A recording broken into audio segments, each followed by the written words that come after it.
Indonesia adalah negara yang menjunjung tinggi Pancasila. Namun, bagaimana jika nilai-nilai Pancasila, terutama sila kelima, diuji di tengah kesenjangan sosial yang nyata? Perjalanan yang panjang menuju keadilan sosial masih terus berlanjut. Mari kita saksikan bersama kisah nyata yang akan mengungkap tantangan dalam mewujudkan cita-cita luhur. Dengan judul, Ketika Pancasila Dihadapkan dengan Berbagai Kesenjangan Sosial, Mencari Keadilan Sosial di Tengah Ketimpangan Ekonomi. Selamat menyaksikan.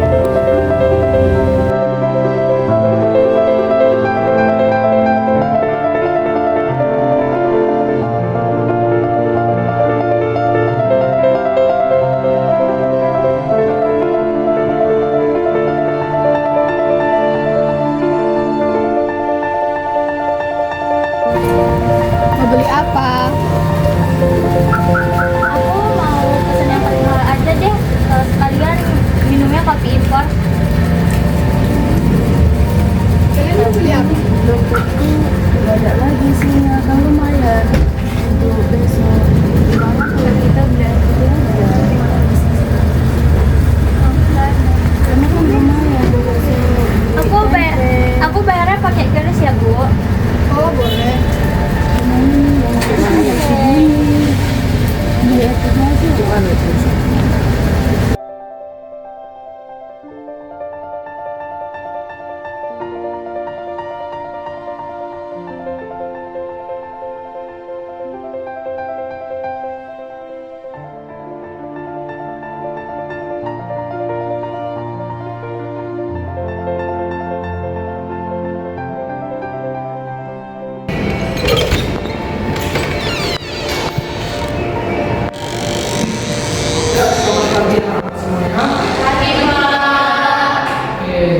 Pertemuan kali ini kita akan membahas tentang dampak kesenjangan ekonomi terhadap program pendidikan. Pada kali ini akan memperoleh pembelajarannya dalam diskusi. Nah, untuk memantik pembicaraan kalian dalam diskusi kali ini, saya ingin bertanya dulu, apa menurut kalian tentang pengaruh kesenjangan ekonomi terhadap dunia pendidikan, keberlangsungan pendidikan? Ya Pak, mana kesenjangan pendidikan di Indonesia itu Pak, di mana orang kaya mendapat fasilitas pendidikan yang layak, sedangkan yang miskin itu tidak mendapatkan fasilitas yang bagus Pak. Izin bertanya, Pak. Ya, silakan. Kenapa di negara kita sekarang ini yang punya uang lebih cepat dalam mendapatkan pendidikan? Ya iyalah, kan kalau kita punya uang kita bisa dapat pendidikan yang baik. Tapi bukannya pendidikan itu hak untuk semua orang, bukan cuma orang yang punya duit saja. Itu, namanya kami punya uang, kami bisa membeli segalanya.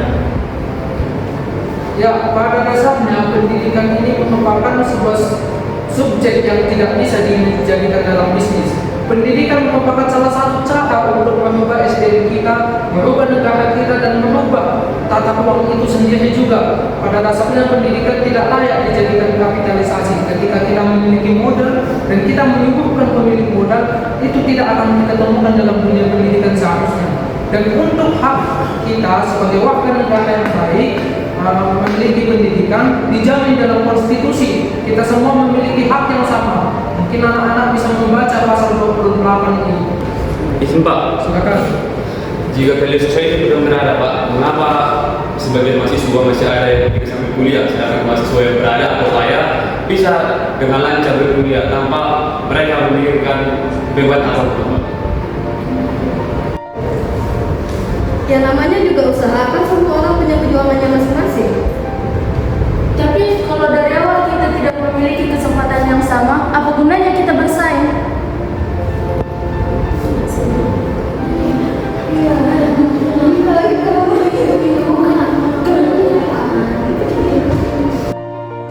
Di ruang kuliah, perbedaan latar belakang ekonomi tergambar jelas. Beberapa mahasiswa menggunakan pakaian yang bermerek, sedangkan yang lainnya terlihat sederhana. Dalam diskusi, perbedaan pendapat muncul bukan hanya karena perbedaan ide saja, tetapi karena perbedaan pengalaman hidup. Seringkali suara-suara kritis yang menyuarakan ketidakadilan teredam oleh dominasi suara-suara mereka yang beruntung. Oke, baik. Saya rasa opini dari anak-anak sekalian sangat bagus dan mengkritisi suatu hal tentang keadilan sosial. Tetapi yang perlu kita garis bawahi adalah keadilan sosial itu diadakan supaya memiliki kesempatan yang sama, bukan berarti menyetarakan semuanya. Ketika kita berkaca pada negara-negara sosialis, mengapa mereka tetap memiliki kesenjangan juga? Yang pada dasarnya mereka menerapkan sistem sosialisme karena mereka lebih menyetarakan semuanya. Artinya, yang tidak kerja tetap mendapat uang, yang kerja mendapatkan gaji yang sama dengan yang tidak bekerja. Inilah yang harus kita perbaiki. Dan saya harapkan pada anak-anak juga sebagai mahasiswa, kaum penggerak bangsa, the agent of change, selalu mengkritisi hal ini, suarakan kepada yang di atas sana bahwa pendidikan merupakan hal yang tidak boleh dijadikan ladang bisnis dan kita semua memiliki hak yang sama. Tetapi menjadi catatan juga, kita juga sebagai orang yang menerima pendidikan, hendaklah kita berkuliah dengan bagus-bagus, memanfaatkan kesempatan itu dengan sungguh-sungguh.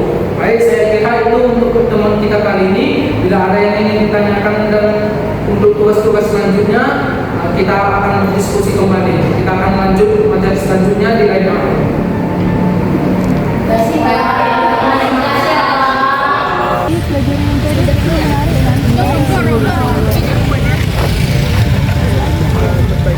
Jadi dari pembelajaran kita tadi siang kayaknya pelajaran tadi menarik sih.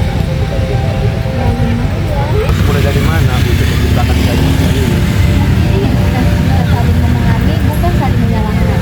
Betul teman-teman. Jadi kita harus tahu bagaimana keadilan sosial itu tidak harus sama, melainkan kita harus bisa mendapatkan keadilan sosial itu secara merata dan setara.